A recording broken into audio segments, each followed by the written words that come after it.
नमस्कार दोस्तों, स्वागत है आपका अपने YouTube channel Bino education point में। दोस्तों, बिहार पुलिस 19,838 भर्ती के लिए जिसका एग्जाम दोस्तों 16 जुलाई से होना है, उसके लिए बेहतरीन टेस्ट आपका दोस्तों आ गया है खान सर का। ठीक है, ये KGS के द्वारा निकाला गया बेहतरीन टेस्ट है अकॉर्डिंग टू सिलेबस। इससे बेहतरीन सेट आपका, इससे बेहतरीन टेस्ट आपको कहीं नहीं मिलेगा एकदम दोस्तों। इसमें जो है VVI सिलेबस के जितने भी प्रश्न होता है सबको इसमें शामिल किया गया है। बहुत ही बेहतरीन आपका ये टेस्ट रहने वाला है, ध्यान रखना। ठीक है, और आज जो इसमें हम देखेंगे, आज इसमें छठा क्लास इसका होगा। इससे पहले इसका जो है 1 से लेके 5 तक क्लास करा दिए हैं, याद रखना। ठीक है, 1 से लेके 5 तक इसमें टोटल 15 दोस्तों जो है टेस्ट होगा खान सर के द्वारा, और ये KGS के द्वारा बहुत महत्वपूर्ण आपका टेस्ट रहेगा, इसे कभी भी मिस मत करना। ठीक है, ये 1 से लेके 5 तक का वीडियो दोस्तों आपको जो है प्ले लिस्ट में मिल जाएगा, तो वहां से जाके आप लोग जो है फटाफट सभी का रिवीजन कर लेंगे, और बहुत ही इंपॉर्टेंट है, तो यहां से सभी क्वेश्चन को याद कर लेंगे। ठीक है, ध्यान रखेंगे दोस्तों, शुरू से लेकर के लास्ट तक आप लोग इस वीडियो को अच्छे से देखेंगे और सभी प्रश्नों को समझने का कोशिश करेंगे। तो चलिए सो क्लास को शुरू करते हैं। क्लास को शुरू करने से पहले दोस्तों, अगर आप इस चैनल पर नए हैं तो जरूर चैनल को सब्सक्राइब कर लेना और इस वीडियो को लाइक कर देना। लास्ट में जरूर बताना कि ये वीडियो आप लोगों को, ये क्लास आप लोगों को कैसा लगा। तो चलिए सो क्लास को शुरू करते हैं। चलिए आज के इस क्लास को दोस्तों यहाँ पे शुरू करते हैं। पहला यहाँ पे क्वेश्चन क्या पूछा जा रहा है कि निम्नलिखित में से कौन सा विद्रोह जो है 1857 के क्रांति जो हुआ था उसके बाद हुआ है। ठीक है, इस ऑप्शन में से बताना है कि 1857 का जो क्रांति हुआ था दोस्तों उसके बाद कौन सा विद्रोह हुआ है। तो याद रखना इसका राइट आंसर बी हो जाएगा, नील विद्रोह। यहां से इसका राइट आंसर होगा नील विद्रोह। दोस्तों जो हुआ था, याद रखेंगे कब हुआ था, तो ये हुआ था दोस्तों 1859-60 में आपका हुआ था बंगाल में। ठीक है, आंसर क्या होगा, बी आपका यहाँ से करेक्ट आंसर हो जाएगा, तो बी दोस्तों यहाँ से याद रखेंगे। अगला क्वेश्चन यहाँ पे देखेंगे क्या पूछ रहे कि प्रथम विश्व युद्ध में कुल कितने जो है गुट जो है मुख्य रूप से शामिल थे। कुल कितने गुट मुख्य रूप से शामिल थे, इसका राइट आंसर बताना है। तो कितना बार आपको बताएं, सिलेबस में भी ये क्वेश्चन पढ़ाए हैं। राइट आंसर क्या हो जाएगा, ये 2 आपका यहाँ से करेक्ट आंसर होगा। 2 दोस्तों यहाँ से याद रखना। ठीक है, ये जो है 2 प्रकार के गुट जो है इसमें दोस्तों इस प्रकार से शामिल था। आंसर क्या होगा, ये जो है बी आपका यहाँ से करेक्ट आंसर होगा। तो मित्र राष्ट्र एक था, एक आपका धुरी राष्ट्र था, जो कि एग्जाम में दोस्तों पूछा जाता है, अच्छे से इसको याद रखेंगे। अगला क्वेश्चन देखेंगे, रॉलेट एक्ट को किस नाम से जाना जाता है, ये क्वेश्चन है। रॉलेट एक्ट दोस्तों याद रखना है, इसे काला कानून के नाम से भी जानते हैं। आंसर क्या होगा, ए आपका बिल्कुल राइट आंसर होगा, इसे काला कानून के नाम से दोस्तों जानते हैं। ये कब आया था, 1919 में। कब, 1919 में चेम्सफोर्ड के द्वारा लगाया गया था। ये पॉइंट यहां से दोस्तों याद रखेंगे। आंसर क्या होगा, ए आपका बिल्कुल राइट आंसर हो जाएगा। अगला यहाँ पे क्वेश्चन देखेंगे क्या पूछा जा रहा है, अप्रैल 1930 में चटगांव में शस्त्रागार दोस्तों जो है पर किसने हमला किया था, यानी कि चटगांव में शस्त्रागार पर किसने हमला किया था, ये क्वेश्चन है। 4 का राइट आंसर याद रखना, ये सूर्य सेन, यहां से इसका करेक्ट आंसर होगा, ऑप्शन सी हो जाएगा। तो ये पूछा जा सकता है कि चटगांव दोस्तों है कहां पे, तो ये याद रखना बांग्लादेश में है। कहां पर, बांग्लादेश में है, तो ये भी पॉइंट आपको यहां से याद रखना है। अगला क्वेश्चन देखेंगे, लाला हरदयाल जो है किस क्रांतिकारी संगठन से जुड़े हुए थे। तो लाला हरदयाल बहुत ही महत्वपूर्ण क्वेश्चन है। 5 का राइट आंसर क्या होगा यहां से, तो 5 का याद रखेंगे दोस्तों बी हो जाएगा, ये गदर पार्टी हो जाएगा। ऑप्शन नंबर बी आपका करेक्ट आंसर होगा। गदर पार्टी की स्थापना कब हुआ, 1913 ईस्वी में। कब हुआ, 1913 में। कहां पर हुआ था, तो याद रखना ये सैन फ्रांसिस्को अमेरिका में इसका स्थापना किया गया था। ये भी पॉइंट आपको यहां से याद रखना। मुख्य रूप से इसका स्थापना जो किया था लाला हरदयाल और कैप्टन मोहन सिंह भाखना, ये दोनों मिलकर दोस्तों किए थे। ये भी पॉइंट आपको अच्छे से याद रखना, एग्जाम में पूछा जाएगा। ठीक है, आंसर बी आपका करेक्ट आंसर हो जाएगा। अगला क्वेश्चन यहाँ पे देखेंगे, भारत सरकार अधिनियम 1919 को किस योजना के आधार पर लागू किया गया था। देखिए क्या पूछ रहा है क्वेश्चन कि भारत सरकार अधिनियम 1919 को किस योजना के आधार पर लागू किया गया था। 6 का हो जाएगा ये चेम्सफोर्ड यहाँ पे जाए योजना। ऑप्शन नंबर क्या होगा, ये सी हो जाएगा, मॉन्टेस्क्यू चेम्सफोर्ड योजना के आधार पर। ये ऑप्शन दोस्तों सी आपका बिल्कुल राइट आंसर होगा, तो ये सी यहाँ से याद रखेंगे।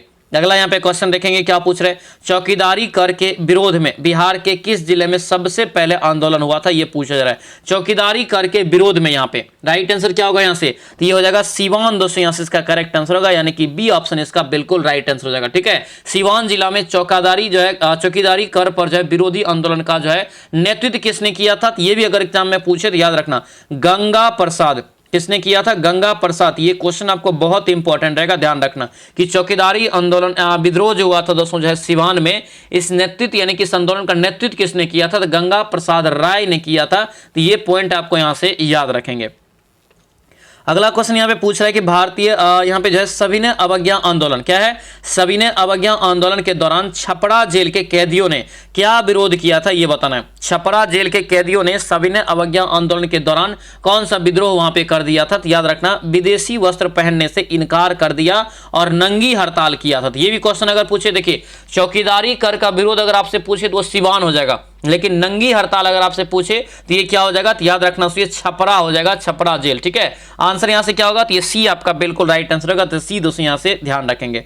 गांधी जी को कह रहा है कि चंपारण किसने बुलाया था, यानी कि गांधी जी किसके बुलावे पर चंपारण गए थे।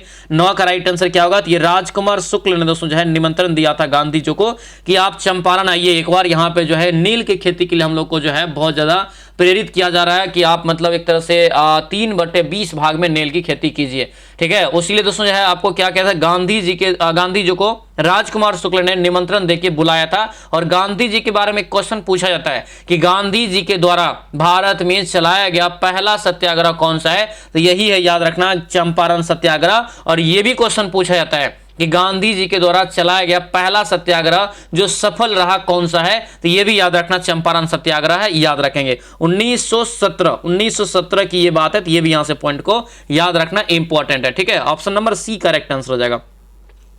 अगला क्वेश्चन देखेंगे, राष्ट्रीय स्वयं सेवक संघ, क्या है, राष्ट्रीय स्वयं सेवक संघ की स्थापना कब और किसने किया। ये क्वेश्चन दोस्तों याद रखना क्या हो जाएगा, तो ये आरएसएस जो बोलते हैं, ठीक है, ये आरएसएस यहाँ पे इसका स्थापना पूछा जा रहा है कि कब और किसने किया था, ये पूछा जा रहा है। राइट आंसर याद रखना ये 1925 में हो जाएगा। कौन, तो याद रखना केवी हेडगेवार। तो ये हेडगेवार खाली याद रखना है, हेडगेवार 1925 में आरएसएस की स्थापना किया था, ध्यान रखेंगे, जो कि एक हिंदूवादी यानी कि कट्टर हिंदूवादी एक संगठन था। ठीक है, आंसर क्या होगा, बी आपका यहां से करेक्ट आंसर हो जाएगा।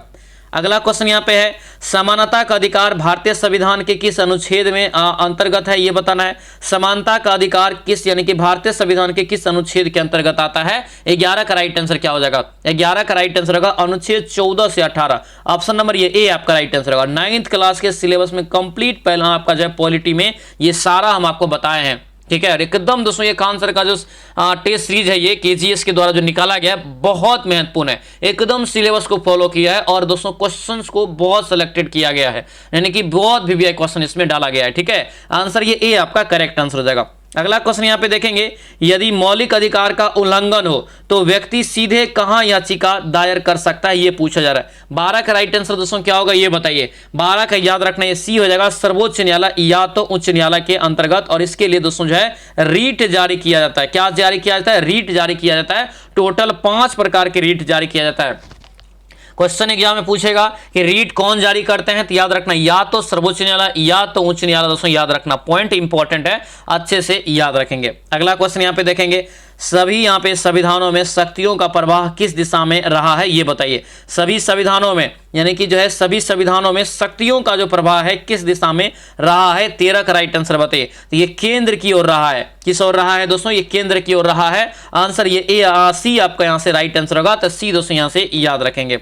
चलिए आगे बढ़ते हैं, क्या पूछ रहे हैं, संघ की कार्यपालिका शक्ति का विस्तार किस रूप में होता है, ये बताइए। यानी कि कार्यपालिका का शक्ति का जो विस्तार है किस रूप में होता है, ये बताना है। तो ये क्या होता है, तो राज्य को आवश्यक निर्देश देने का काम करता है, देने तक। आंसर ये डी आपका बिल्कुल जो है करेक्ट आंसर होगा, डी याद रखेंगे। आगे बढ़ते हैं, क्या पूछ रहे हैं, भारत में राष्ट्रपति शासन किस अनुच्छेद के तहत लगाया जाता है। तो देखिए आपातकाल है ये, ठीक है, यानी कि आपात है दोस्तों, यानी कि आपात उपबंध जो है तो ये कहां से लिया गया है, तो ये जर्मनी के वाइमर संविधान से लिया है, सिलेबस में भी पढ़ाए हैं। और 3 प्रकार के आपात जो है भारत में लगाया जाता है। एक आपका 352 के तहत याद रखना दोस्तों, ये जो है राष्ट्रीय आपात लगाया जाता है जो 3 बार अब तक लग चुका है। और दोस्तों जो है 360 के तहत वित्तीय आपात लगाया जाता है। वित्तीय आपात जो अभी तक पूछे कितना बार लगा है, तो ये 0 बार लगा है, ठीक है। और 356 जो है ये है राष्ट्रपति शासन, जो कि दोस्तों इसका कोई गिनती नहीं है, बहुतों बार लगा है, कई राज्यों में लगा है, ठीक है। ये 356 का अभी भी दोस्तों लगा हुआ है मणिपुर में, ठीक है। क्वेश्चन अगर आपसे पूछे एग्जाम में कि वर्तमान में कहां पर राष्ट्रपति शासन लागू है, तो याद रखना जो है मणिपुर में। और 356 अनुच्छेद के तहत जो है राष्ट्रपति के द्वारा ये लगाया जाता है, ध्यान रखेंगे। आंसर क्या होगा, ये सी आपका करेक्ट आंसर होगा, सी दोस्तों यहां से याद रखना, ठीक है। चलिए आगे बढ़ते हैं, क्या पूछ रहे हैं, भारत में नवीन राज्य बनाने के लिए कौन सा यानी कि कौन आधिकारिक होता है ये बताना है, यानी किसके पास ये अधिकार है, ये क्वेश्चन है। ये किसके पास अधिकार होता है, याद रखना भारतीय संसद के पास। चाहे राज्य बनाना हो, चाहे राज्य के नामों में परिवर्तन करना हो, सीमाओं को बढ़ाना घटाना हो, इन सभी का अगर दोस्तों पूछे कि आधिकारिक तौर पे किसके पास इसका पावर होता है, ये भारतीय संसद के पास होता है। आंसर डी आपका एक करेक्ट आंसर होगा, डी यहां से याद रखेंगे। चलिए अगला क्वेश्चन यहां पे देखेंगे 11वां मौलिक कर्तव्य। मैंने बताया था जब मौलिक कर्तव्य को जोड़ा गया था तो याद रखना दोस्तों जो है मौलिक कर्तव्य को जो जोड़ा गया था तो टोटल उस समय में 10 मौलिक कर्तव्य था, लेकिन 11वां मौलिक कर्तव्य जो जोड़ा गया ये 2002 में जोड़ा गया और 86वां संविधान संशोधन के तहत ऑप्शन नंबर बी हो जाएगा। अगर दोस्तों आपसे एग्जाम में पूछे कि मौलिक कर्तव्य किस देश के संविधान से लिया है, याद रखना ये यूएसएसआर मतलब रूस के संविधान से लिया गया है। अगर आपसे पूछे दोस्तों कि मौलिक कर्तव्य जो है किस यानी कि कौन सी समिति के सिफारिश पे जोड़ा गया था, तो याद रखना ये सरदार स्वर्ण सिंह समिति के सिफारिश पे जोड़ा गया था। इतना पॉइंट आपको याद रखना, एग्जाम में क्वेश्चन नहीं छूटेगा, ठीक है। तो 11वां जो था दोस्तों याद रखना 11वां जो जोड़ा गया 86वां संविधान संशोधन के तहत 2002 में जोड़ा गया। अब यहां से पॉइंट एक और उठता है कि सर कौन सा जोड़ा गया, तो याद रखना वो जो था 6 वर्ष से 14 वर्ष के आयु के जो बच्चे हैं उनको दोस्तों निःशुल्क शिक्षा और अनिवार्य शिक्षा के तौर पे जोड़ा गया था। तो ये पॉइंट आपको अच्छे से दोस्तों याद रखना। अगला क्वेश्चन यहां पे देखेंगे क्या पूछ रहे हैं, राज्य विधानमंडल में विधेयक जो है किसके अनुमोदन से कानून बनाते हैं, विधेयक, ठीक है। राइट आंसर क्या हो जाएगा 18 का, तो 18 का ये हो जाएगा राज्यपाल के दोस्तों अनुमोदन से। ऑप्शन नंबर ये सी आपका बिल्कुल राइट आंसर होगा, सी दोस्तों यहां से याद रखेंगे। चलिए अगला यहां पे देखेंगे क्या पूछा है, राष्ट्रपति पद का चुनाव लड़ने वाले प्रत्याशी को कितनी जो है जमानत राशि जमा करनी होती है। माने कि कोई अगर राष्ट्रपति पद के लिए चुनाव लड़ना चाह रहे हैं तो उसको कितना दोस्तों राशि जो है जमानत के तौर पे जमा करना पड़ेगा, ये पूछा जा रहा है। 19 का राइट आंसर क्या होगा, तो याद रखना टोटल ये जो होता है 15,000 रुपया, ठीक है।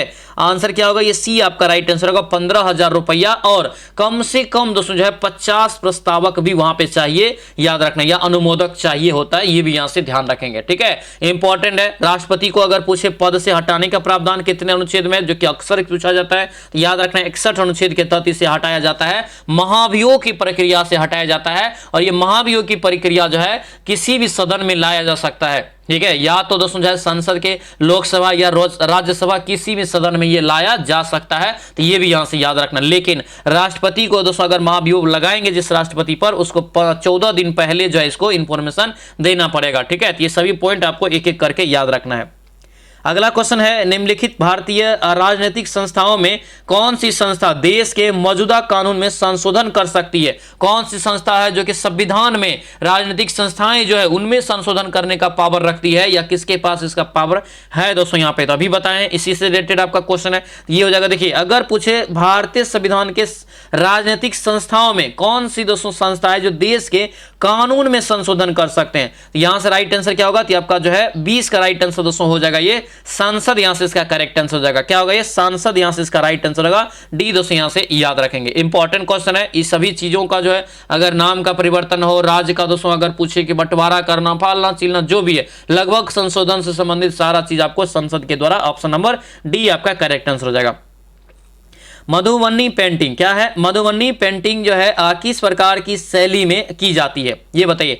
मधुबनी पेंटिंग तो सभी लोग जानते हैं बिहार से रिलेटेड है, लेकिन मधुबनी पेंटिंग किस प्रकार की शैली में की जाती है, ये क्वेश्चन है। राइट आंसर होगा ये भित्ति चित्रों या लघु शैली, याद रखना, ऑप्शन नंबर ये सी आपका दोस्तों बिल्कुल राइट आंसर होगा, तो ये सी अच्छे से याद रखेंगे, ठीक है। चलिए आगे बढ़ते हैं, क्या पूछ रहे हैं, 1857 की क्रांति दोस्तों बहुत इंपॉर्टेंट है, ये छोटा ही चैप्टर दोस्तों हिस्ट्री का है, लेकिन यहां से क्वेश्चन आपको 1 या 2 एग्जाम में जरूर पूछा जाता है। यहां पे पूछा क्या जा रहा है, स्वतंत्रता संग्राम दोस्तों सेनानी बाबू वीर कुंवर सिंह 1857 के विद्रोह में किस स्थान से नेतृत्व किया था, तो कहां से किया था, याद रखना, सो जगदीशपुर से किया था, और ये जगदीशपुर कहां पड़ता है, तो ये आरा जिला में। आंसर यहां से ए आपका बिल्कुल राइट आंसर होगा, आरा दोस्तों यहां से याद रखेंगे, ठीक है। और संपूर्ण बिहार का भी लगभग इन्होंने ही नेतृत्व किया था, तो कभी कभी बिहार से नेतृत्व अगर आपसे पूछ दे तो बिहार से भी दोस्तों याद रखना बाबू वीर कुंवर सिंह हो जाता है, ध्यान रखेंगे इस बात को। 1857 की क्रांति पे थोड़ा सा आते हैं। 1857 की क्रांति को भारत का पहला स्वतंत्रता संग्राम कहा जाता है।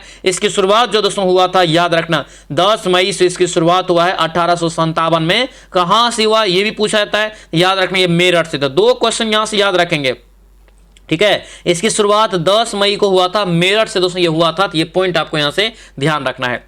अगला क्वेश्चन यहाँ पे देखेंगे क्या पूछ रहे हैं, बिहार छात्र आंदोलन का संबंध किस क्षेत्र से किस आंदोलन से जुड़ा हुआ है। बिहार छात्र आंदोलन का संबंध किस आंदोलन से जुड़ा हुआ है, ये राइट आंसर बताइए। क्या हो गया, संपूर्ण क्रांति, मैंने पहले ही बताया था। इसका नेतृत्व किसने किया था, जयप्रकाश नारायण। किसने किया था, जयप्रकाश नारायण ने। और ये हुआ था कब, संपूर्ण क्रांति का आह्वान 1974 में दोस्तों। ठीक है, आंसर ये सी आपका राइट आंसर होगा। सी दोस्तों यहां से याद रखना, बहुत भी आ रहेगा। ये सारा क्वेश्चन आपके सिलेबस का है। ठीक है, बहुत बेहतरीन दोस्तों ये आपका सेशन है और बहुत ही महत्वपूर्ण ये आपका केजीएस का टेस्ट आपका रहने वाला है, ध्यान रखेंगे। बिहार के प्रत्येक नगर परिषद में मुख्य पार्षद को क्या कहा जाता है। बिहार के प्रत्येक नगर परिषद में क्या होता है, मुख्य पार्षद। उसको किस नाम से जानते हैं ये बताइए। इसको बोलते हैं अध्यक्ष। क्या बोलते हैं, अध्यक्ष बोलते हैं। आंसर यहां से दोस्तों सी आपका जो बिल्कुल राइट आंसर होगा, सी यहां से याद रखेंगे।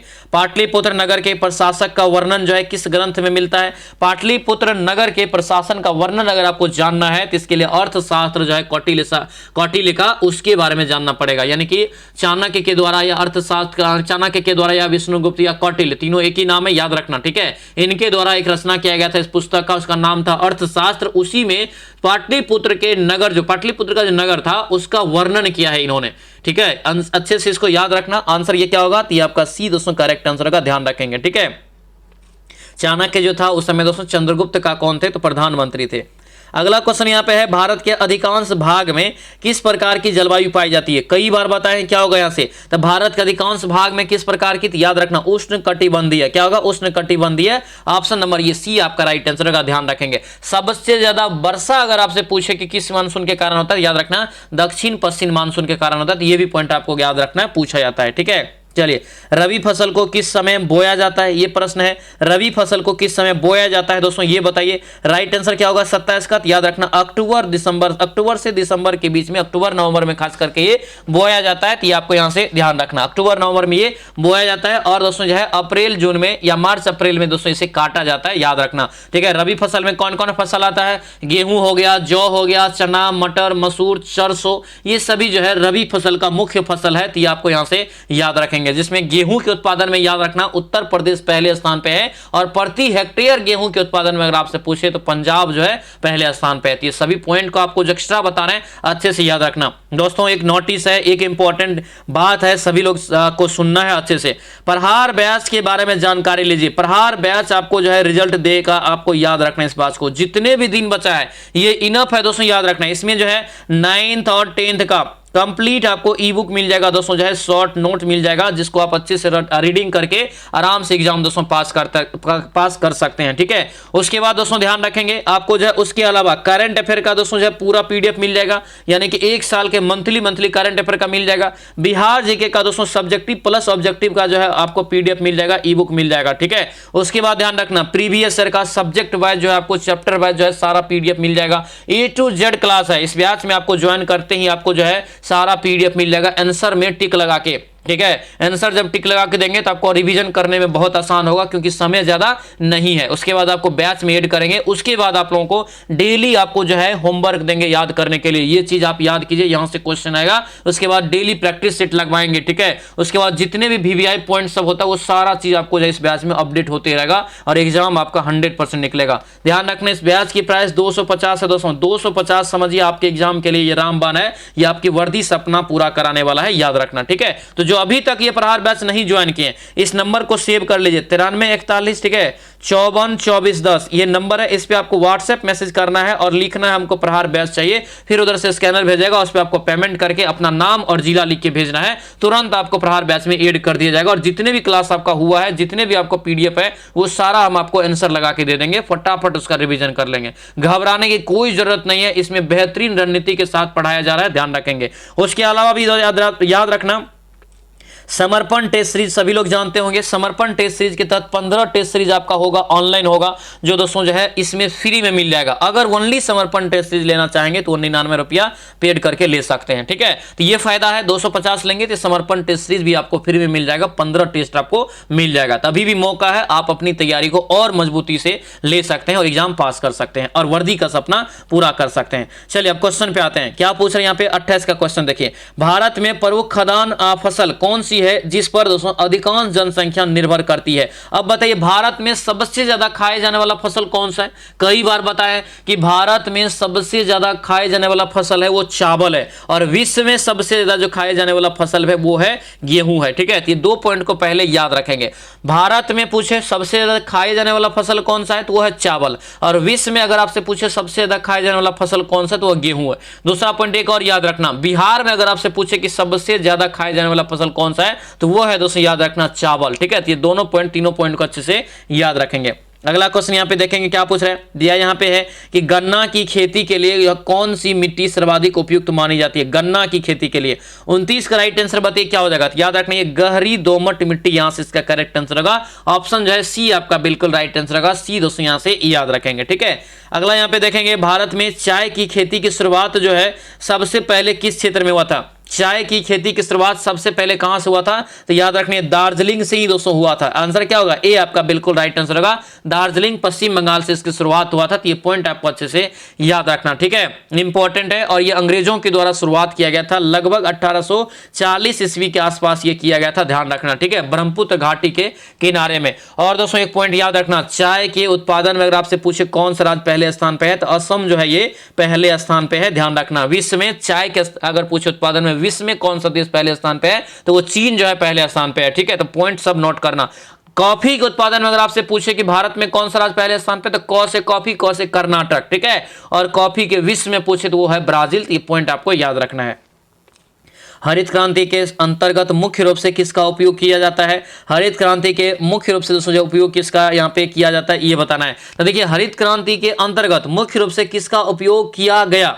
क्या हो जाएगा राइट आंसर? यहाँ से दिया होगा नए बीज और खाद और उर्वरक का, रासायनिक उर्वरक का भी उसमें इस्तेमाल हुआ, हाइब्रिड का उसमें खास करके जब बीज का इस्तेमाल किया गया ताकि उत्पादन में बढ़ोतरी हो। ठीक है, खास करके गेहूं और जो दोस्तों जो है चावल में ज्यादातर दोस्तों उपजा बढ़ा था, यानी कि वृद्धि हुआ था। ठीक है, अगला क्वेश्चन देखेंगे क्या पूछ रहे हैं। विश्व में भारत में कह रहे कि विश्व का सबसे अधिक कौन सा संसाधन पाया जाता है? भारत में विश्व का सबसे अधिक कौन सा संसाधन पाया जाता है?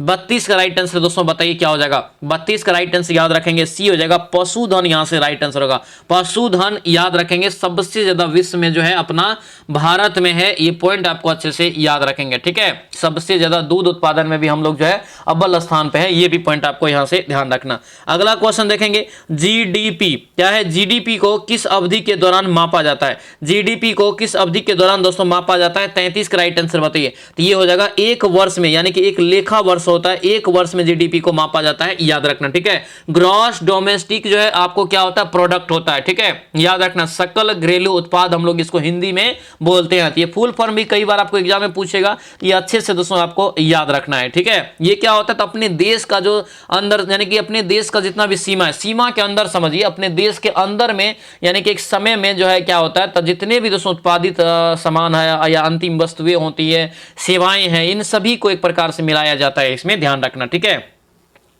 वस्तु विनिमय प्रणाली में लेन देन कैसे किया जाता है ये बताइए। वस्तु विनिमय प्रणाली में लेन देन कैसे किया जाता है? क्या हो जाएगा राइट आंसर यहाँ से? तो वस्तु के बदलने की जो है वस्तु से, आंसर यहाँ से डी हो जाएगा। वस्तु के बदले दोस्तों वस्तु, ये आपका हो गया वस्तु विनिमय प्रणाली।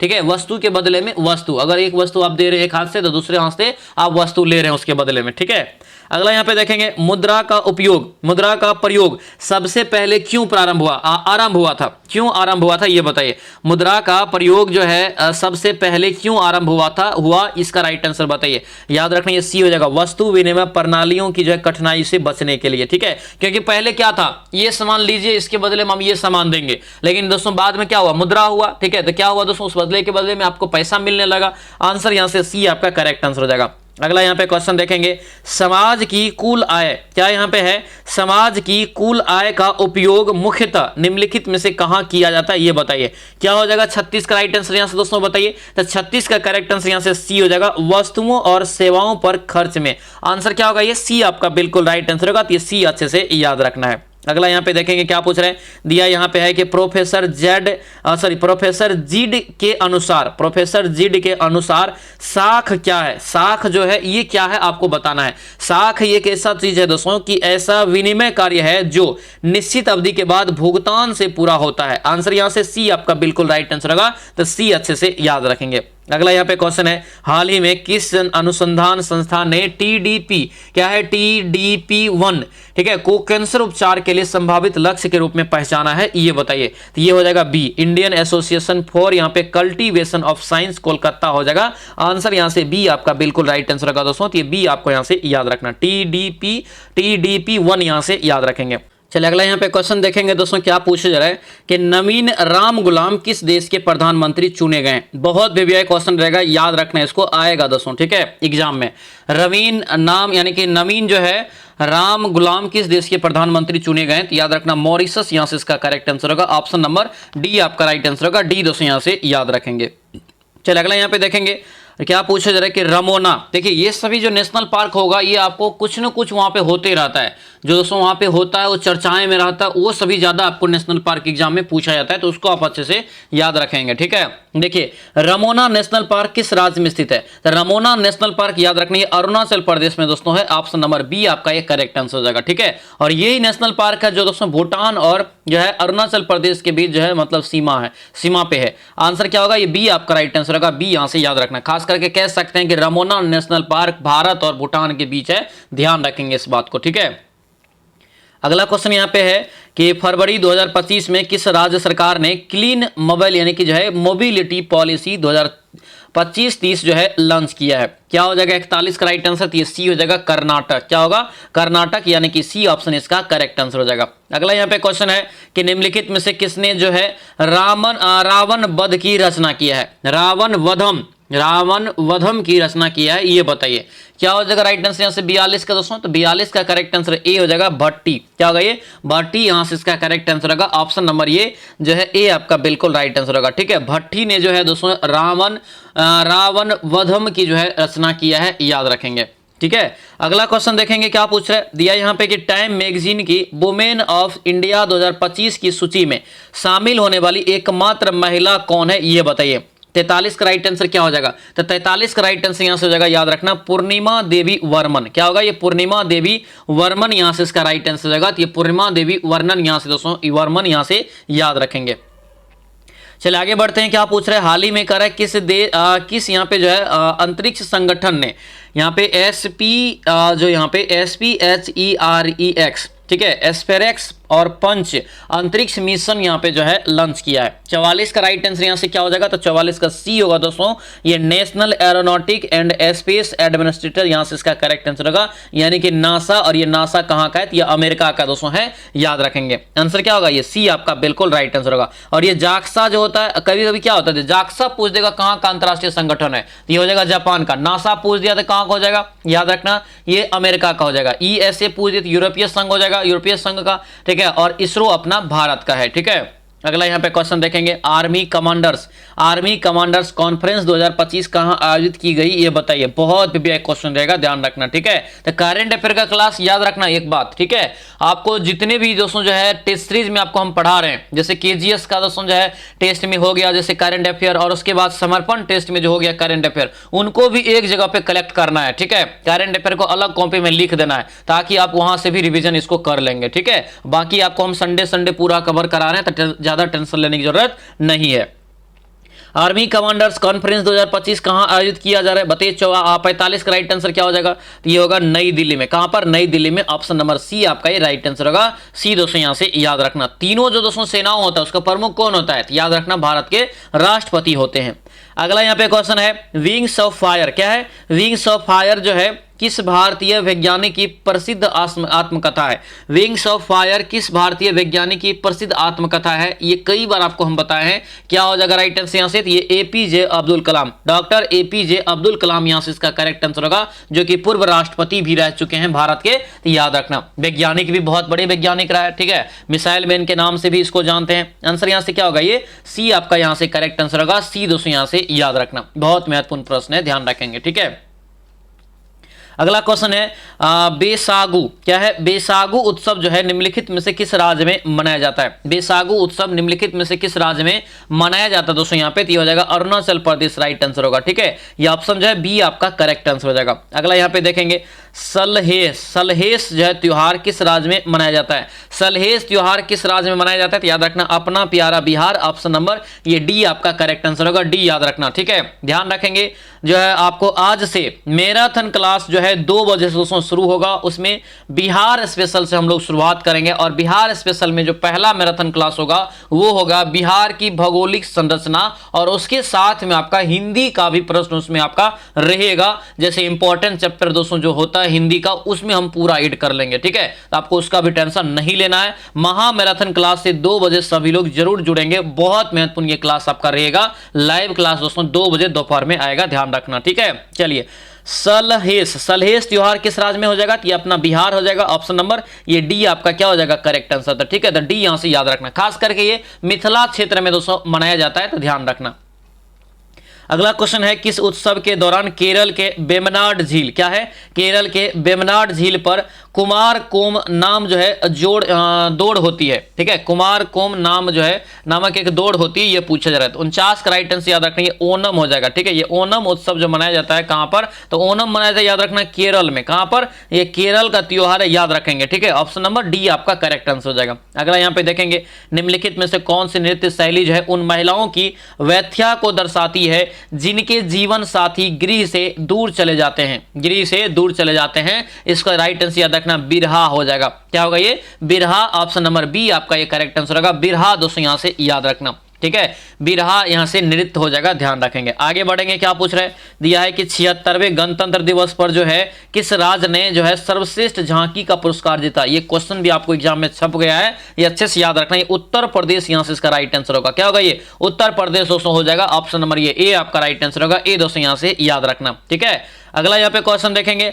जहां पे 24 RS-24 जो है यार्स अंतर महाद्वीपीय बैलिस्टिक मिसाइल जो है बैलिस्टिक मिसाइल है जिसे किस देश ने विकसित किया है? ये यहाँ पे नाम दिया गया RS-24 यार्स। राइट आंसर क्या हो जाएगा? ये 52 का सी होगा, रूस यहां से हो जाएगा। आर से रूस, आर से यहां से RS याद रखेंगे, ऑप्शन नंबर सी आपका करेक्ट आंसर हो जाएगा। अगला देखेंगे विश्वनाथ कार्तिकेय, क्या है? विश्वनाथ कार्तिकेय जो है किस उपलब्धि के कारण प्रसिद्धि यहां पे प्राप्त किया है, ये बताना है। क्या हो जाएगा? 53 का राइट आंसर बताइए। तो ये होगा, याद रखना, सबसे कम उम्र में 7 महाद्वीपों की सबसे ऊंची चोटी का फतह किया है, सबसे कम उम्र में, ठीक है। ये कहां का है पता है? हैदराबाद का है ये, और ये मात्र 16 वर्ष की उम्र में दोस्तों ये 7 महादेश का जो है चक्कर लगा के क्या किया है? तो उसके ऊंची चोटी पे पहुंचने का काम किया है, ठीक है। तो ये बहुत ज़्यादा इंपॉर्टेंट है, जो कि हर दुनिया के जितने भी पर्वतारोही होते हैं उनका एक बड़ा सपना होता है, जिन्होंने ये जो है अपना चैलेंज को कबूल करके अपना ये पूरा किया है, और सबसे कम उम्र में। आंसर ये बी आपका करेक्ट आंसर हो जाएगा। अगला क्वेश्चन देखेंगे लेजर, क्या है? लेजर किरण को जल में भेजने पर कि उसका पथ जो है चमकीला क्यों दिखाई देता है? लेजर किरण को अगर जल में प्रवेश कराते हैं तो उसका पथ जो होता है, रास्ता जो होता है, वो चमकीला क्यों प्राप्त होता है, ये दिखाई देता है। राइट आंसर क्या होता है पता है? ये प्रकीर्णन के कारण। आंसर यहां से सी आपका बिल्कुल राइट आंसर होगा। प्रकीर्णन के कारण दोस्तों ये आपका चमकीला दिखाई देता है। हीरे की चमक का मुख्य कारण क्या है, ये बताइए। तो कई बार बताएं हीरे की चमक जो है दोस्तों क्या होता है? तो ये होता है, याद रखना, पूर्ण आंतरिक परावर्तन। ऑप्शन नंबर ये सी आपका राइट आंसर होगा। पूर्ण आंतरिक परावर्तन के कारण ये आपका होता है, ध्यान रखेंगे। अगला यहाँ पे क्वेश्चन देखेंगे, क्या पूछ रहे हैं? यदि प्रकाश जो है प्रकाश किरण कम अपवर्तनांक वाले माध्यम से अधिक अपवर्तनांक वाले माध्यम में जाती है तो वो क्या करती है, ये बताना है। वह क्या करती है तब? अगर दोस्तों वो कम यानी कि अपवर्तनांक वाले माध्यम से अधिक अपवर्तनांक वाला में जाएगा तो क्या होगा? तो याद रखेंगे इस केस में अभिलंब से दूर आने के अभिलंब की ओर मुड़ेगी। ये जैसे है, ये जैसे इधर से आ रहा है तो ये इधर नहीं भागेगा, ये इधर ही मुड़ जाएगा, ठीक है। आंसर यहां से क्या हो जाएगा? ये बी आपका यहां से बिल्कुल राइट आंसर होगा। बी दोस्तों यहां से याद रखेंगे। चलिए अगला यहां पे देखिए क्या पूछ रहे हैं? प्रिज्म द्वारा श्वेत प्रकाश को 7 रंगों में विभक्त होने की घटना को क्या कहते हैं? ये सारा क्वेश्चन सिलेबस का A to Z हम आपको पढ़ाए हैं, ठीक है। राइट आंसर क्या हो जाएगा? 57 का दोस्तों यहां से, तो सी हो जाएगा। विक्षेपण कहते हैं इसे, क्या कहते हैं? विक्षेपण। ऑप्शन नंबर सी आपका राइट आंसर होगा। सी दोस्तों यहां से याद रखना। 7 रंग में बैगनी, जामुना, नीला, हरा, पीला, नारंगी, लाल, ये सभी आपका यहाँ पे होता है। कई बार आपको भिगुयोर जो आपको बोले हैं यही होता है, ध्यान रखेंगे, ठीक है। अगला क्वेश्चन देखेंगे क्या पूछ रहे हैं, जब सूर्य का प्रकाश वायुमंडल से होकर के गुजरता है तो यह किसके द्वारा प्रकीर्णित होता है, ये बताना है। यह किसके द्वारा प्रकीर्णित हो जाता है, तो ये वायुमंडल के कण जो होता है, वायुमंडल में जो कण प्रेजेंट है उसके कारण ये प्रकीर्णित हो जाता है। ठीक है, आंसर यहां से क्या होगा, ये सी आपका यहां से राइट आंसर होगा। सी दोस्तों यहां से याद रखना। और यही कारण है क्या होता है, तो आकाश आपको जो है नीला दिखाई पड़ता है, नीला जो दिखाई पड़ता है तो यही कारण है, प्रकीर्णन के कारण ही आपको दिखाई पड़ता है, तो ध्यान रखेंगे। ठीक है, चलिए आगे बढ़ते हैं। निम्नलिखित में से कौन सा यंत्र सूक्ष्म वस्तुओं को देखने के लिए प्रयुक्त होता है, सूक्ष्म वस्तुओं को देखने के लिए क्या होगा, ये सूक्ष्मदर्शी, यहां से इसका करेक्ट आंसर होगा सी, यहां से ध्यान रखेंगे। अगला यहां पे देखेंगे क्या पूछ रहे हैं कि गुरुत्वाकर्षण बल का संबंध मुख्यतः किस पर निर्भर करता है, ये बताइए। 60 का राइट आंसर क्या हो जाएगा, गुरुत्वाकर्षण बल मुख्यतः किस पर निर्भर करता है, ये हो जाएगा याद रखना दूरी और जो है आपको द्रव्यमान पर, दूरी और द्रव्यमान पर। एफ बराबर फॉर्मूला ये भी पढ़ाएंगे नहीं, बताइए आप सिलेबस में 9th क्लास के फिजिक्स में पढ़ाए हैं, ए बराबर जी m1 इंटू m2 बटे आर स्क्वायर। तो मैंने बोला था ये आर जो है दूरी है, एम क्या है मास है, तो देखिए द्रव्यमान हो गया और दूरी हो गया, आंसर ये बी आपका करेक्ट आंसर हो जाएगा। अगला यहाँ पे क्वेश्चन देखेंगे, किसी मापक यंत्र द्वारा मापा जा सकने वाला सबसे छोटा मान क्या कहलाता है, ये बताइए। किसी मापक यंत्र के द्वारा सबसे छोटा माप जो है वो दोस्तों क्या है, ये बताइए। क्या हो जाएगा यहाँ से, ये हो जाएगा अल्पमतांक कहते हैं इसे, अल्पमतांक यहाँ से याद रखेंगे। ऑप्शन नंबर ये सी आपका दोस्तों बिल्कुल राइट आंसर का ध्यान रखेंगे। ठीक है, चलिए अगला देखेंगे, वेग में परिवर्तन के समय के सापेक्ष यानी कि व्यक्त करने की प्रक्रिया को क्या कहते हैं। देखिए क्वेश्चन बहुत इंपॉर्टेंट है, यहां पे ये क्या कर रहा है, समय दोस्तों लगाया जा रहा है, क्या लगाया जा रहा है, समय। तो ए बराबर फॉर्मूला क्या होता है, u माइनस भी बटे टी होता है। तो देखिए ये आपको समय लग रहा है कि नहीं लग रहा है, यानी कि दर लग रहा है, यानी कि वेग में परिवर्तन के दर को क्या कहते हैं, दर को कहते हैं दोस्तों याद रखना, ये त्वरण कहते हैं।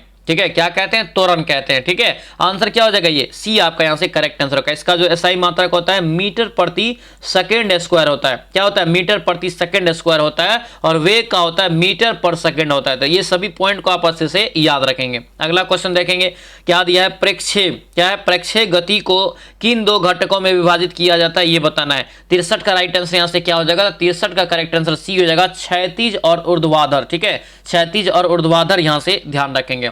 अगला यहाँ पे देखेंगे, विलयन किसे कहते हैं, विलयन जो दोस्तों कहते हैं ये किसे कहते हैं, ये बताइए। तो क्या होगा ये, तो दो या अधिक पदार्थों का समांगी मिश्रण जो होता है वो विलयन कहलाता है। आंसर यहाँ से क्या हो जाएगा, 64 का दोस्तों यहाँ से, तो बी आपका ये करेक्ट आंसर होगा, बी अच्छे से याद रखेंगे। ठीक है, चलिए आगे बढ़ते हैं। क्या पूछ रहा है, एल्की, यहाँ पे जो है एल्किल, क्या है, एल्किल जो है आयोडाइड किस अभिक्रिया के माध्यम से तैयार किया जाता है, किस अभिक्रिया के माध्यम से ये तैयार किया जाता है, ये हो जाएगा यहाँ से यहाँ से जो है फिंकेल स्टाइन अभिक्रिया याद रखेंगे, ऑप्शन नंबर बी हो जाएगा। अगला क्वेश्चन है कि हेलोजन यौगिक कमरे के ताप पर गैस की अवस्था में मापे जाते हैं, पाए जाते हैं, ये बताइए कौन सा। यहाँ पे क्या हो जाएगा, यहाँ से 66 का राइट आंसर, ये सी हो जाएगा, मेथिल क्लोराइड और मेथिल ब्रोमाइड, यहाँ से इसका राइट आंसर होगा, ऑप्शन नंबर सी आपका बिल्कुल करेक्ट आंसर हो जाएगा। अगला क्वेश्चन है, वह समस्या, क्या है, वह समस्या जिसमें एक या एक से अधिक भिन्न की जो है प्रवस्थाएं शामिल होती है वह क्या कहलाती है, उसे क्या कहते हैं, ये बताना है। क्या हो जाएगा दोस्तों यहाँ से राइट आंसर, ये बी हो जाएगा, इसे विषमांग यहाँ पे जो है समयावस्था कहते हैं। आंसर यहाँ से बी आपका बिल्कुल राइट आंसर हो जाएगा। अगला क्वेश्चन देखेंगे, क्या पूछ रहे हैं, एसिटिक अम्ल के विलयन में एसीटेट आयन मिलने पर क्या होता है, ये बताना है। एसिटिक अम्ल के विलयन में एसीटेट आयन मिलने पर क्या होता है, 68 का राइट आंसर बताइए दोस्तों क्या हो जाएगा, ये होगा, ये H+ आयन देती है, क्या देती है, H+ ion, option number C आपका यहां से क्या हो जाएगा, बिल्कुल राइट आंसर का याद रखना है। H+ आयन मतलब ये हाइड्रोजन आयन, यहां से इसका करेक्ट आंसर हो जाएगा, जो कि घटती है, ये भी याद रखना है, H+ आयन घटती है यहां पे। ठीक है, चलिए आगे बढ़ते हैं। क्या पूछ रहे हैं, एसिटिलीन का उपयोग जो होता है कहां पर होता है, कई बार बताएं, एसिटिलीन का उपयोग जो होता है दोस्तों कहां पर, ये आर्क वेल्डिंग जो होता है वहां पे होता है, एसिटिलीन वेल्डिंग, एसिटिलीन का प्रयोग वहां पे होता है, ध्यान रखेंगे, जहां पे आर्क वेल्डिंग, तो खास करके वेल्डिंग याद रखना, वेल्डिंग। एसिटिलीन के साथ साथ इसमें क्या होता है पता है, ऑक्सीजन होता है। ठीक है, ऑक्सीजन भी होता है, तो ये भी पॉइंट आपको यहां से ध्यान रखना है दोस्तों, ध्यान रखेंगे। ये जो है खान सर के द्वारा, जो केजीएस के द्वारा जो दोस्तों टेस्ट सीरीज निकाला गया है, जिसमें 15 टोटल पेड बैच में टेस्ट टेस्ट सीरीज है उसका ये क्लास है, जिसमें ये आज हम लोग जो देख रहे हैं, याद रखना छठा टेस्ट हम लोग यहाँ पे लगा रहे हैं। छठा टेस्ट याद रखना 1 से लेके 5 तक आपको करवा दिए हैं, उसका प्लेलिस्ट भी दोस्तों बना दिए हैं और उसका प्लेलिस्ट का लिंक भी आपको हम इस वीडियो के जो है यानी कि डिस्क्रिप्शन में दे दिए हैं। ठीक है, तो वहां से जाके आप फटाफट रिवीजन कर लेना और A to Z इसका जितना भी क्लास आपका होगा सारा चीज करना और प्रहार बैच को अपना बनाइए दोस्तों। 100% सफलता मिलने वाला है, कहीं से कोई दिक्कत नहीं, बस जो चीज करवा रहे हैं 100% याद कर जाइए। इस बार वर्दी हमारा होगा तब। ठीक है, इस क्लास को यानी कि केजीएस का सभी टेस्ट को अच्छे से करना और समर्पण जो टेस्ट जाता है उसका भी करना और मैथन क्लास 2 बजे जो है इनको फॉलो करिए, 100% रिजल्ट हो जाएगा। ठीक है, चलिए एरोमेटिक हाइड्रोकार्बन को और किस नाम से जाना जाता है? एरोमेटिक हाइड्रोकार्बन को और किस नाम से जानते हैं? 70 का राइट आंसर क्या होगा? तो ये एरीन के नाम से जानते हैं। किस नाम से जानते हैं? एरीन के नाम से दोस्तों जानते हैं, याद रखना। एक विशिष्ट गंध होता है ये। ऑप्शन नंबर बी आपका करेक्ट आंसर हो जाएगा। अगला क्वेश्चन देखेंगे, कौन सा यौगिक जो है एरोमेटिक नहीं है? कौन सा यहाँ पे यौगिक है जो एरोमेटिक दोस्तों यहाँ पे नहीं है? हेक्सेन यहाँ पे एक एरोमेटिक में नहीं आता है, ध्यान रखेंगे। अगला देखेंगे एलपीजी, जो हम लोग गैस जो यूज करते हैं खाना पकाने में भी। ठीक है, एलपीजी का फुल फॉर्म आपसे पूछा जा रहा है, क्या होता है? एलपीजी का फुल फॉर्म दोस्तों यहाँ पे क्या हो जाएगा? क्या होगा यहाँ से राइट आंसर? याद रखना, liquefied petroleum gas. Liquid petroleum मत मार देना, लाइट पेट्रोलियम ना, लिक्विफाइड यहां से मारेंगे। आंसर यहां से क्या होगा? ए आपका यहां से राइट आंसर होगा। ए दोस्तों यहां से याद रखेंगे। ठीक है, ब्यूटेन और आइसोब्यूटेन क्या होता है? इसका जो मेन तरह से एक मिश्रण होता है इसमें, और उसके बाद याद रखना इसमें जो गैस में जो आप पता चलता है लीकेज, आपको गंध आता है, इसके लिए यहाँ पे मिलाया जाता है मिथाइल मार्केप्टन मिलाया जाता है इसके साथ। ठीक है, तो ये भी दोस्तों यहाँ से याद रखना इंपॉर्टेंट रहेगा। ठीक है, चलिए अगला क्वेश्चन यहाँ पे देखेंगे, क्या पूछ रहे हैं? यहाँ पे दिया है कि स्पर्मेटोजेनिस क्या है? स्पर्मेटोजेनिस किस अंग में होती है? 73 का हो जाएगा ये वृषण में। क्या होगा? वृषण। ऑप्शन नंबर सी आपका ये करेक्ट आंसर होगा, वृषण यहाँ से दोस्तों याद रखेंगे। चलिए अगला यहाँ पे देखें क्या पूछ रहे हैं, समसूत्री विभाजन की शुरुआत कब होती है? समसूत्री विभाजन की शुरुआत कब होती है? 74 का राइट आंसर क्या हो जाएगा दोस्तों यहाँ से? तो ये सी हो जाएगा यहाँ से। ठीक है, इसका राइट आंसर यहाँ से सी आपका करेक्ट आंसर होगा कि जब युग्मज जो है इस्थमस से होकर गर्भाशय की ओर बढ़ता है। आंसर ये सी आपका बिल्कुल राइट हो जाएगा। अगला क्वेश्चन यहाँ पे है, भ्रूण विकास की वह अवस्था जिसमें भ्रूण जो है दोस्तों यहाँ पे 3 भ्रूण क्या है? 3 भ्रूण पत्रक बनते हैं, क्या कहलाते हैं? उसे क्या कहते हैं? इसे जो कहा जाता है याद रखना, इसे गेस्ट्रुलेशन कहते हैं। ऑप्शन नंबर सी आपका करेक्ट आंसर हो जाएगा। अगला यहाँ पे देखेंगे, फीटल क्या है? Foetal injection. Foetal injection reflex किसके द्वारा प्रेरित होता है ये बताना है। ये जो दोस्तों प्रेरित होता है ये पूर्ण विकसित भ्रूण और प्लेसेंटा से होता है। आंसर बी आपका राइट आंसर हो जाएगा। अगला यहाँ पे देखेंगे क्या पूछ रहे हैं, जब एक ही नस्ल के पशुओं के मध्य प्रजनन कराया जाता है तो उसे क्या कहते हैं ये बताइए। जब एक ही नस्ल के पशुओं के माध्यम से प्रजनन कराया जाता है, ठीक है, आंसर यहां से क्या हो जाएगा? इसका राइट आंसर बताइए। तो ये आपका सी हो जाएगा, अंतः प्रजनन यहां से इसका राइट आंसर होगा। ऑप्शन नंबर ये सी आपका बिल्कुल राइट आंसर होगा। ये अंतः प्रजनन यहां से दोस्तों याद रखना, जब भिन्न भिन्न नस्लों के द्वारा जो अगर प्रजनन कराया जाता है तो वो बाह्य नस्ल कहलाता है। ये भी दोस्तों यहां से पॉइंट को याद रखना। अगला यहाँ पे देखेंगे, कृत्रिम वीर्य क्या है? कृत्रिम वीर्य सेचन का मुख्य उद्देश्य क्या होता है? कृत्रिम वीर्य सेचन का मुख्य उद्देश्य क्या होता है? ये हो जाएगा वांछनीय गुण वाले पशुओं का प्रजनन। ऑप्शन नंबर सी आपका करेक्ट आंसर हो जाएगा। ठीक है, क्या पूछ रहे हैं यहाँ पे? नेक्स्ट क्वेश्चन यहाँ पे, मत्स्यिकी किससे संबंधित है? मत्स्यिकी जो है दोस्तों ये किससे संबंधित हो जाएगा? तो राइट आंसर क्या होगा यहाँ से? तो मछली पालन या पकड़ने और बेचने से संबंधित। ऑप्शन नंबर ये सी आपका क्या होगा? Correct answer. तो सी यहाँ से याद रखना। अगला यहाँ पे देखेंगे क्या पूछ रहे हैं, दिया यहाँ पे दोस्तों के 20 हरे और 15 लाल क्या है? 20 हरे और 15 लाल गेंद एक बर्तन में डाले जाते हैं, एक हरे गेंद की चुनने की संभावना क्या हो सकती है ये बताइए। एक हरा गेंद क्या यहाँ पे दोस्तों ये समझिए पहले, एक हरा गेंद दोस्तों यहाँ पे कह रहा था, टोटल संख्या कितना हो जाएगा? 35 हो जाएगा। 15 और 20 को जोड़ेंगे 35 हो जाएगा। और हरा गेंद कितना है? 20 है। हरा गेंद 20 है, तो हरा गेंद दोस्तों आने के प्रयत्न कितना हो जाएगा? 20 बट्टे यहाँ से जो है 35 हो जाएगा। ठीक है, तो कितना इसको काटिए, किससे कटेगा? 5 से, 5 के 20, 5 7 35, 4/7 इसका यहाँ से राइट आंसर। ऑप्शन नंबर क्या हो जाएगा? डी आपका करेक्ट आंसर हो जाएगा। अगला यहाँ पे क्वेश्चन देखेंगे, A to Z सॉल्यूशन देंगे पूरा समझा के। ठीक है, चलिए अगला यहाँ पे देखेंगे, 3 सेंटीमीटर, 4 सेंटीमीटर, 5 सेंटीमीटर भुजाओं वाले एक समकोण त्रिभुज को एक शंकु बनाने के लिए 3 सेंटीमीटर भुजा के परितः घुमाया जाता है। इसी प्रकार बने शंकु का आयतन क्या होगा? यहाँ पे अगर देखेंगे दोस्तों, अगर घुमाएंगे तो इसकी जो ऊंचाई हो जाएगा h हो जाएगा दोस्तों कितना? तो 3 हो जाएगा। ठीक है, और यहाँ पे इसकी तिर्यक त्रिज्या हो जाएगा दोस्तों, यहाँ से याद रखना ये आपको 4 हो जाएगा। ठीक है। यहां से अब देखिए अब यहाँ पे शंकु का आयतन क्या होता है 1/3 और पाई और आर स्क्वायर एच होता है कि नहीं होता है 1/3 पाई का मान रख दीजिए, पाई में आंसर दिया है तो पाई रहने दीजिए, आर का मान कितना निकले 4 यहाँ पे, तो 4 गुना 4 करिए और एच यहाँ पे 3 हो जाएगा, 3 3 कट गया, 4 चौका 16 पाई यहाँ से क्या निकल गया, राइट आंसर निकल गया। ऑप्शन नंबर क्या हो जाएगा ये, तो याद रखना ये सी आपका दोस्तों यहाँ से करेक्ट आंसर होगा, सी यहाँ से ध्यान रखेंगे। चलिए अगला यहाँ पे देखेंगे क्या पूछ रहे, देखिए कॉट थीटा बराबर इतना आपको दे दिया है, आप ही बताइए कॉट थीटा बराबर आपको दे दिया है दोस्तों, यहाँ पे तो साइन और आपको कॉस निकाल सकते हैं। कॉट थीटा बराबर क्या होता है दोस्तों, कॉस थीटा बटे साइन थीटा होता है कि नहीं होता है। इसी के बराबर आपको कितना दिया है 4/3 दिया है, तो ये कॉस थीटा बराबर नहीं 4 हो जाएगा और साइन थीटा बराबर 3 हो जाएगा, और सेक को बदल लीजिए, कॉसेक को बदल लीजिए फिर से साइन कॉस में, ठीक है, और मान रख दीजिए, राइट आंसर फटाक से निकल जाएगा। ठीक है, ये 82 का राइट आंसर यहाँ से कितना निकलेगा दोस्तों, यहाँ से ए निकल जाएगा 3/4 इसका यहाँ से निकल जाएगा। ठीक है, 3/4 यहाँ से आपका राइट आंसर हो जाएगा। चलिए अगला यहाँ पे क्वेश्चन देखेंगे दोस्तों, क्या पूछा जा रहा है कि यदि किसी त्रिभुज के कोण यहाँ पे दिया है 45 डिग्री और 65 डिग्री है, ठीक है, तीसरे कोण जो है शेष कोण के बाह्य कोण का योग ज्ञात करना है। सबसे पहले यहाँ पे त्रिभुज एक ड्रॉ कीजिए, ठीक है, ये त्रिभुज हम बनाए और ये बाह्य कोण इसका यहाँ पे दिया है, ठीक है, जैसे अगर ये ए है, ये बी है और ये सी है, ये डी है, ठीक है, अगर यहाँ पे दोस्तों ये मांग किस कर रहा है, तो ये आपको यहाँ से ये एंगल मांग रहा है, ये इसके लिए जब बाह्य कोण हो जाएगा यहाँ पे। ठीक है, अगर यहाँ पे दिया क्या इतना, ये 45 दिया है, ये कितना दिया 65 दिया है, तो ये कितना हो जाएगा दोस्तों, यहाँ से इसको जोड़िए कितना हो जाएगा, ये 70 हो जाएगा। अब ये टोटल ये रेखा जो होती है सीधी रेखा, ये इस पे 180 डिग्री का एंगल यानी कि कोण बनता है। ठीक है, तो जब ये 70 है तो ये कितना हो जाएगा 110 हो जाएगा, क्लियर है ना, 110 हो जाएगा। आंसर यहाँ से क्या हो जाएगा 110, ऑप्शन नंबर ये डी आपका बिल्कुल करेक्ट आंसर हो जाएगा। ठीक है, या तो ये बाह्य कोण जो होता है ये आपका ये कोण और ये कोण के योग भी आपका ये होता है, तो ये यहाँ से दोस्तों याद रखना। इसके सम्मुख भुजाओं के जो सम्मुख के जो आपका अंतर सम्मुख कोण का जो योग होता है वो आपका होता है बाह्य कोण के बराबर होता है। अगला यहाँ पे देखेंगे क्या पूछ रहे हैं, दिया है एक्स वाई जेड के वे मान ज्ञात करिए जिन समीकरण को संतुष्ट करता है, ये बताना है। ठीक है, तो यहाँ पे कुछ नहीं करना, एक्स वाई का मान रखिए 12 आना चाहिए, एक्स वाई का मान एक्स वाई जेड का मान 6 आना चाहिए, ये आना चाहिए, तो ये यहाँ पे ऑप्शन के बेस पे इसको बनाएंगे। ठीक है, इसका राइट आंसर यहाँ से डी आपको जर रखेंगे तो आपको निकल जाएगा।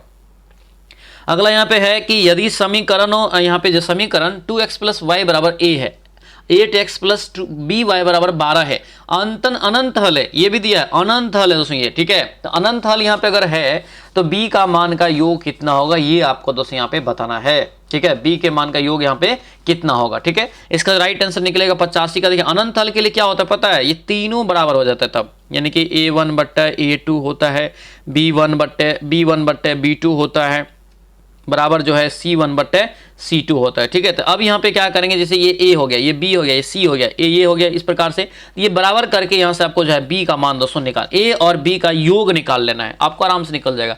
आंसर यहाँ से क्या निकलेगा पता है, ये आपको 7 निकल जाएगा। तो ये प्रोसेस पे आपको बैठाना है ABC पे। ठीक है, चलिए अगला यहाँ पे देखेंगे क्या पूछ रहे हैं, 5√13 त्रिज्या वाले एक वृत्त में एक जीवा जो है वृत्त के केंद्र से 10 सेंटीमीटर की दूरी पर जीवा की लंबाई ज्ञात करिए, जीवा की लंबाई यहाँ पे ज्ञात करिए। ठीक है, सबसे पहले यहाँ पे ये देखिए ये क्या होता है, ये आपका जीवा हो गया। ठीक है, अब यहाँ पे ये आपका त्रिज्या है, ठीक है, और यहाँ पे दोस्तों ये आपका क्या हो गया, ऊंचाई हो गया, यानी कि दूरी हो गया केंद्र से, जीवा की जो है केंद्र से दूरी, ये आपको 10 दिया है और ये आपको यहाँ पे 5√13 दिया है। निकालना किसका है, इसका मान दोस्तों आपको जो है निकालना है, किसका, तो ये इसका मान अगर हम लोग निकालेंगे तो ये दोनों से गुना कर देंगे तो क्या हो जाएगा, ये इतना का स्क्वायर और माइनस इसका स्क्वायर, तब 5×25 और यहाँ पे 13 13 69 169। ठीक है, टोटल अगर करेंगे तो ये कितना होता है 325 माइनस यहाँ से 10.100 का रूट यहाँ से हो जाएगा और 225 का यहाँ से रूट हो गया, कितना निकला 15। अब जब 1 का 15 निकला तो टोटल कितना हो जाएगा 15×30। आंसर यहाँ से दोस्तों सी आपका करेक्ट आंसर हो जाएगा। अगला यहाँ पे देखेंगे क्या पूछ रहा है, दिया है कि दोस्तों जो है ये कौन यहाँ त्रिभुज यहाँ पे EFG और त्रिभुज HIJ समान है, साथ ही कोण E बराबर कोण जो है H है, और फिर दोस्तों कोण F बराबर कोण I है। तो यदि दोस्तों 3EF बराबर HI है तो FG बराबर 9 सेंटीमीटर, IG का मान कितना होगा, IG का मान कितना होगा, इसका यहाँ से निकालेंगे 9 या 27, इसका राइट आंसर निकल जाएगा। आंसर यहाँ से डी आपका करेक्ट आंसर होगा। ठीक है, सॉल्यूशन PDF में आपको जो है दे देते हैं, अच्छे से ध्यान रखना इस बात को। ठीक है, अगला PDF आपको जो है बैच ज्वाइन करेंगे, वहां पे आपको कंप्लीट PDF इसका मिल जाएगा। चलिए अगला यहाँ पे देखेंगे दिया है कि P cos A बराबर 2 क्यू साइन ए है, ठीक है। इसका भी मान आपको दोस्तों जो है आपको पीडीएफ से ही बनाना है। इसका राइट आंसर यहाँ से निकल जाएगा 88 का, ये सी आपका निकल जाएगा 4। आगे बढ़ेंगे, ये सवाल आपको हम जो है आज कल जो आपका टेस्ट हुआ था समर्पण टेस्ट सीरीज का, उसमें भी हम बताए हैं। बोले सर कैसे बताएं, देखिए टेन थीटा 2 टेन थीटा बराबर 3 है, यहाँ पे अगर हम लोग करेंगे तो टेन थीटा बराबर कितना हो जाएगा, ये 3/2 हो जाएगा। और यहाँ पे देखिए टेन थीटा का हम लोग लिख सकते हैं यहाँ पे साइन थीटा बट्टे जो है कॉस थीटा, क्या लिख सकते हैं, कॉस थीटा लिख सकते हैं ना। और इसी के बराबर यहाँ पे 3/2 हो गया। तो यहाँ पे देखिए साइन बराबर 3 और कॉस बराबर 2, इसका मान इसमें रख दीजिए। साइन के मान कितना है, 3 है, 3 3 9 हो गया ना 9, ठीक है। और यहाँ पे कॉस का मान कितना है, 2 है, 2 दूना 4 हो गया, ठीक है। बट नीचे में 3 3 9 हो गया और प्लस यहाँ पे है 3 2 दूना 4 है, ठीक है। कितना गया, 9 में से 4 गया 5 और पट्टे में आपका 13, 5/13 निकल गया राइट आंसर, ठीक है। आंसर क्या हो जाएगा, ये ए आपका करेक्ट आंसर हो जाएगा। चलिए आगे बढ़ते हैं, क्या पूछ रहे, दिया है कि जो असफलता से नहीं घबराता है वही स्वाद चख पाता है। इस विकल्प में इसका जो है यानी कि चयन करके पूर्ण करें, ठीक है। यानी कि क्या यहाँ पे जो एक प्रकार से छूट गया है उसको चयन करके आपको इसमें जो पूरा करना है। राइट आंसर क्या होगा, क्या होता है कि जो असफलता से नहीं घबराता है वही सफलता का स्वाद जो है चख पाता है। आंसर यहाँ से क्या होगा, तब सफलता यहाँ से होना चाहिए, तो यहाँ पे वही सफलता का होना चाहिए, ठीक है। आंसर ये डी आपका करेक्ट आंसर हो जाएगा। अगला यहाँ पे दिया है एक शब्द दीजिए, ठीक है, जो कठिनाई से मिलता हो, जो कठिनाई से मिलता है वो दुर्लभ होता है। आंसर ये ए आपका करेक्ट आंसर हो जाएगा। अगला यहाँ पे देखेंगे, यहाँ पे दिया है कि मेरा सपना साकार हो गया। इस वाक्य में साकार का विलोम क्या होगा, साकार का विलोम क्या होगा, यहाँ से निराकार होगा, मतलब पूरा हो गया तो साकार, नहीं हुआ तो निराकार। अगला यहाँ पे देखेंगे वाक्यांश के लिए दोस्तों बताना है शब्द, एक शब्द में, यानी कि इसका मतलब उपयुक्त शब्द बताइए, जो वो दिया है। सावन हरे न भादो सुखे, सावन हरे न भादो सुखे, इसका जो राइट आंसर होता है दोस्तों सी, हमेशा एक ही दिशा यहाँ पे जो है दशा होना, यानी कि हमेशा एक ही दशा में होना। ऑप्शन नंबर सी आपका करेक्ट आंसर हो जाएगा। अगला यहाँ पे देखेंगे, दिया है कि निम्नलिखित में से अशुद्ध वर्तनी किसका है, अशुद्ध वर्तनी इसमें से किसका हो जाएगा, तो ये कुमुदनी यहाँ पे लिखा है, ये आपका अशुद्ध भाषा में अशुद्ध लिखा हुआ है। कुमुदनी क्या होता है, कुमुदनी यहाँ पे नहीं होता, कुमुदिनी होता है, ये आपका यहाँ से क्या हो जाएगा, तो दोहर्षी का होना चाहिए। एंटोनिम चुनना है किसका, लिबरल का, लिबरल का यहाँ पे दोस्तों ये जो दिया है अंडरलाइन किया हुआ, इसका चुनना है। क्या हो जाएगा 95 का राइट आंसर यहाँ से आपका डी हो जाएगा, ठीक है। ये आपका बिगोटेड यहाँ से इसका करेक्ट आंसर हो जाएगा। अगला यहाँ पे देखेंगे एप्रोप्रिएट मीनिंग चुनना है, like a cat on hot bricks, इसका जो राइट आंसर होगा 96 का, ये सी आपका यहाँ से दोस्तों इसका राइट आंसर निकल जाएगा, ठीक है। इंग्लिश को बस रिविजन करते जाना और कुछ नहीं करना है, इंग्लिश में रिविजन करते जाएंगे, इंग्लिश को स्किप करके नहीं चलेंगे, ठीक है। Select the one word substitution, फिर से a person who loves money, इसका राइट आंसर होगा यहाँ से बी हो जाएगा, ठीक है। ये बी यहाँ से इसका करेक्ट आंसर होगा। अगला यहाँ पे देखेंगे क्या पूछ रहे हैं, दिया है एप्रोप्रिएट मीनिंग अंडरलाइन, ठीक है। दिया है क्या, I am feeling a bit under the weather, I think I have catch a cold, right answer क्या हो जाएगा 98 का दोस्तों यहाँ से दिए ए आपका यहाँ से फीलिंग सिक निकल जाएगा, ठीक है। सिनोनिम चुनना है, सिनोनिम का मतलब क्या होता है, समान अर्थ वाला, ठीक है। अमास का यहाँ पे क्या हो जाएगा दोस्तों 99 का राइट आंसर ए हो जाएगा यहाँ से अकुमुलेटेड, ऑप्शन नंबर ए आपका करेक्ट आंसर हो जाएगा। करेक्ट स्पेलिंग चुनना है, करेक्ट स्पेलिंग यहाँ पे क्या हो जाएगा, तो करेक्ट स्पेलिंग देखेंगे तो आपका यहाँ पे जो है दोस्तों ये डी आपका यहाँ से सही लिखा हुआ है, ध्यान रखेंगे, ठीक है। तो ये था दोस्तों आप लोगों का जो है केजीएस के द्वारा जो टेस्ट सीरीज निकाला गया पेड बैच में, उसका ये आपका टेस्ट है, ये टेस्ट नंबर 6 था। कैसा लगा क्लास सभी लोग कमेंट करके बताएंगे। और ध्यान रखना जो भी अभी तक ज्वाइन नहीं किए हैं, जिसको भी दोस्तों अपना मटेरियल चाहिए, बेहतरीन मटेरियल, आप जो है इस नंबर को सेव करके इस पे आप व्हाट्सएप मैसेज करेंगे, आपको प्रोसेस में जो है वह प्रहार बैच ज्वाइन करना है और उसमें आपको ये सारा मटेरियल मिल जाएगा, ठीक है। चलिए कैसा लगा क्लास सभी कमेंट करके बताएंगे, और जो भी नए स्टूडेंट है चैनल को सब्सक्राइब कर लेंगे और इस वीडियो को लाइक कर देंगे। तो चलिए मिलते हैं हम लोग जो है नेक्स्ट वीडियो में, नेक्स्ट क्लास में, तब तक के लिए जय हिंद।